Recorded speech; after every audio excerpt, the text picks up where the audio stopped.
చర్ల మండల కేంద్రంలో ఉన్న బాలికల గిరిజన హాస్టల్ శిథిలావస్థలో ఉన్నదని ఈ భవనాన్ని తక్షణమే కూల్చివేయాలని ప్రస్తుతం అదే భవనం ఏర్పాటు చేసి కొత్త భవనం నిర్మించాలని కోరుతూ ప్రగతిశీల ప్రజాస్వామ్య విద్యార్థి సంఘం పీడీఎస్యు పీవైఎల్ ప్రగతిశీల యువజన సంఘం ఆధ్వర్యంలో ఈరోజు ధర్నా నిర్వహించారు. అనంతరం పీడీఎస్యు మండల నాయకురాలు శిరీష అధ్యక్షతన జరిగిన ఈ ధర్నాలో పీవైఎల్ జిల్లా ఉపాధ్యక్షుడు కామ్రేడ్ ముసలి సతీష్ మాట్లాడుతూ ఈ బిల్డింగ్ లో విద్యార్థినులకు ప్రమాదం జరిగే అవకాశం ఉందని ముందే ఆ ప్రమాదాన్ని గమనించి ప్రభుత్వ అధికారులు అప్పటి వరకు తాత్కాలిక హాస్టల్ ని ఏర్పాటు చేయాలని కోరారు. కార్యక్రమంలో విద్యార్థినులు తదితరులు పాల్గొన్నారు.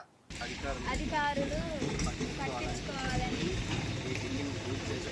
ఈ బిల్డింగ్ పూర్తి చేసి పేరు వసతి గృహ మా హాస్టల్ కురుస్తూ ఉన్నది కురడం వలన మాకు చాలా ఇబ్బందిగా ఉంది చదువుకోవడానికి. మా హాస్టల్ రూమ్లో మొత్తం నీళ్ళే ఉన్నాయి. మాకు పెచ్చలు ఊడిపోయి మా మీద పడుతున్నాయని భయం వస్తుంది. ఇక్కడ చదువుకోవాలంటే ఇబ్బందిగా ఉంది. మాకు కొత్త బిల్డింగ్ ఏర్పాటు చేయాలి.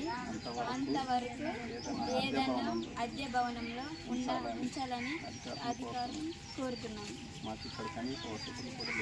మాకు కనీసం ఇక్కడ వస్తువులు కూడా లేవు, దుప్పట్లు రాలేదు, బ్యాగ్స్, ప్లేట్స్, గ్లాసులు, చెద్దర్స్, స్వెటర్స్ ఏం లేవు.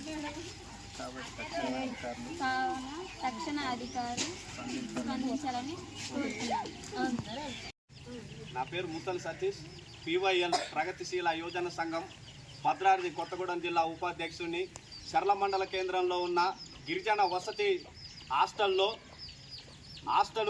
మొత్తం కూడా శిథిల వ్యవస్థకు రావడం జరిగింది. వర్షాకాలం సీజన్ కావటం వలన ఇక్కడ బిల్డింగ్ అనేది మొత్తం కురవటం జరుగుతూ ఉన్నది. రూములలో ప్రతి రూములో కూడా నీళ్లు నిలిచిపోయి గోడలు మొత్తం చెమ్మొచ్చేసి పెచ్చలు ఊడిపోయి విద్యార్థులకు ప్రమాదం పొంచి ఉన్నది. కాబట్టి అధికారులు వెంటనే స్పందించి ఈ వసతి గృహాన్ని కూల్చేసి కొత్త భవనం ఏర్పాటు చేయాలని చెప్పి, అట్లాగే ప్రస్తుతానికి వేరే అద్దె భవనం ఒకటి తీసుకొని విద్యార్థులను అందులోకి తరలించాలని చెప్పి ఇవాళ పీఓఎల్గా కోరటం జరుగుతూ ఉన్నది. ఇక్కడ హాస్టల్లో కనీసం వసతులు కూడా లేవు.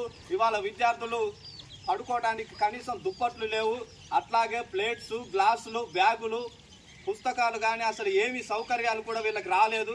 కాబట్టి అధికారులు స్పందించి తక్షణమే ఇక్కడ విద్యార్థులకు అన్ని సౌకర్యాలు కల్పించాలని చెప్పి ఈ వసతి గృహాన్ని నూతనంగా ఏర్పాటు చేయాలని, ఈ వసతి గృహంలో ఉన్న ప్రాబ్లమ్స్ని అధికారులు పట్టించుకోవాలని చెప్పి ఇవాళ పీఓఎల్గా కోరటం జరుగుతూ ఉన్నది. ఈ వసతి గృహం మాత్రం అధికారులు పట్టించుకోకపోతే మాత్రం విద్యార్థినులతోని పెద్ద ఎత్తున ఉద్యమాలు కొనసాగిస్తామని చెప్పి హెచ్చరించడం అనేది జరుగుతూ ఉంది.